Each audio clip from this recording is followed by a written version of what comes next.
Quando a gente pega historicamente, existem alguns...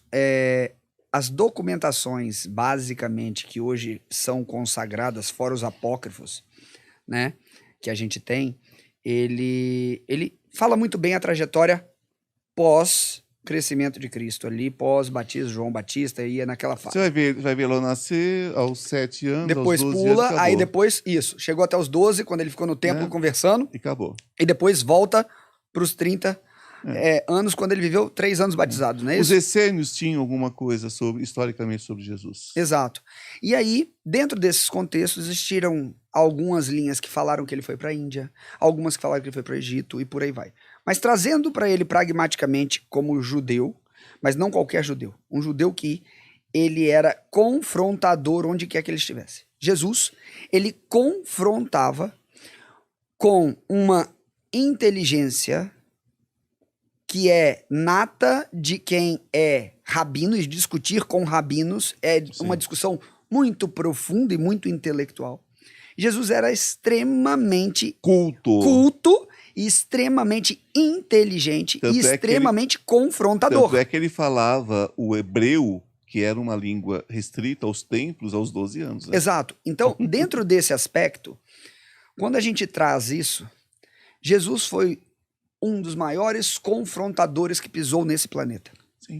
E ele foi confrontando dentro de uma escada crescente ao longo da sua história documentada, a tal ponto que ele confrontava em amor, um ponto. Depois confrontava em amor, outro ponto. Depois confrontava em amor, outro ponto. Aí depois tinha que fazer um chicote para confrontar em amor, outro ponto. Mas ele sempre confrontava, elevando o seu nível até o ponto que ele teve que manifestar o que é o supremo ponto de entrega, que é o sacrifício. Mas o sacrifício só se justificaria também.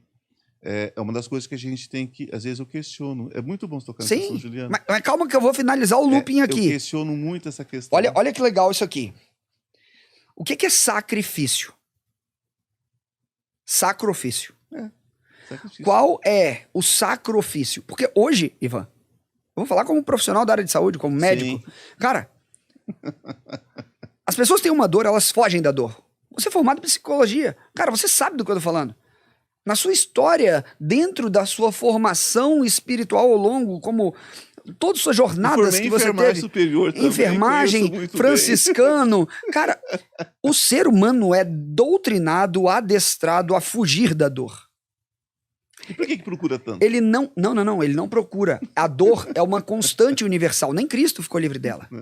O sofrimento também é uma constante até que você transcenda a causa dele e gere um significado sacrificial para ele.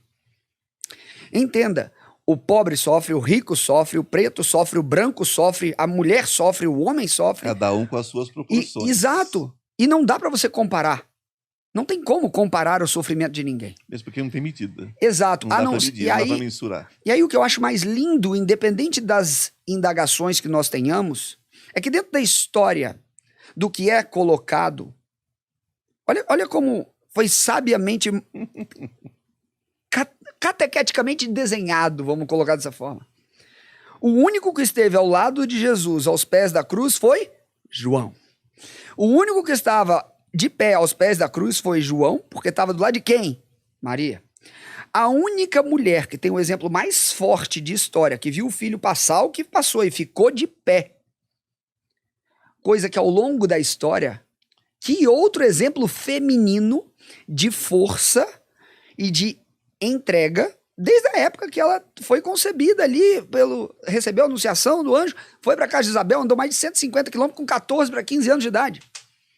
Como, dentro de uma história completa do sagrado feminino, se encontra todas as peças, como se encontra na história de Maria. A Maria é perfeita. Exato.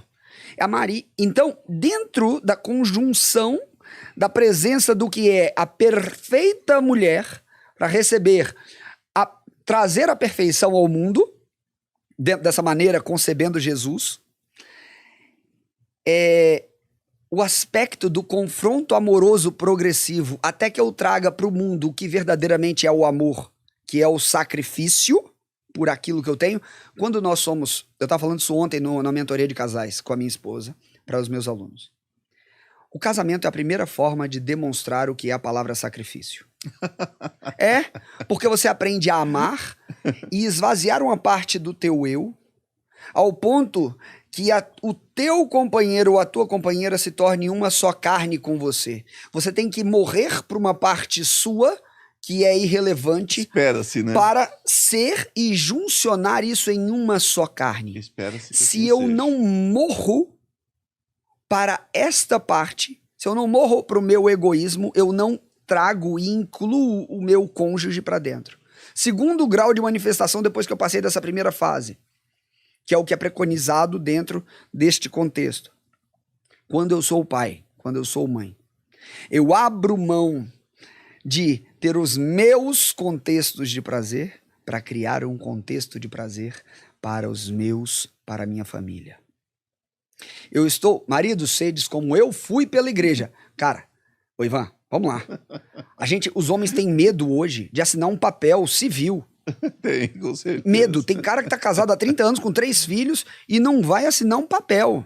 O que não vai fazer diferença, né? Não, mas aí é que tá. Dentro do sistema de crença social, se pra sua parceira faz diferença... Não, digo, não vai fazer diferença judicialmente. Não faz, né? mas assim, no coração da pessoa, pra ela, é o passo do compromisso. E aí entra, quando a gente vai pra esfera espiritual, independente da sua fé, se você entrega a tua união ao sagrado, vai pra outro contexto. E aí é menor ainda a adesão.